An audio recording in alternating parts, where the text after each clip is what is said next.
ٹھیک ہے جی، اگر عربی ٹیکسٹ نہ پڑھا جائے، صرف ترجمہ پڑھا جائے تاکہ میں سمجھ سکوں پیغام کو، تو کیا ثواب میں کوئی کمی ہو جائے گی؟ ثواب حاصل کرنا ہے کسی یتیم کے سر پر ہاتھ رکھیں جا کے، کسی بوڑھے کو سڑک پار کرائیں جا کے، گھر میں کسی بزرگ کی خدمت کریں، یہ ثواب کے کام ہے۔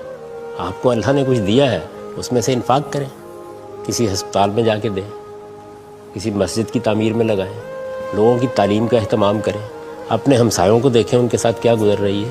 تو دین میں ثواب کے کام یہ ہیں۔ قرآن کو ہدایت حاصل کرنے کے لیے پڑھا جاتا ہے۔ قرآن مجید نے یہ بتایا ہے کہ کتاب انزلناہ مبارک لیدبروا آیاتہ ولیتذکر اولو الالباب، کہ یہ کتاب مبارک کتاب بابرکت کتاب ہے، یہ تمہاری طرف اس لیے نازل کی گئی ہے کہ تم اس کی آیتوں پر غور کرو اور عقل والے اس سے نصیحت حاصل کریں۔ یہ قرآن کا مقصد ہے۔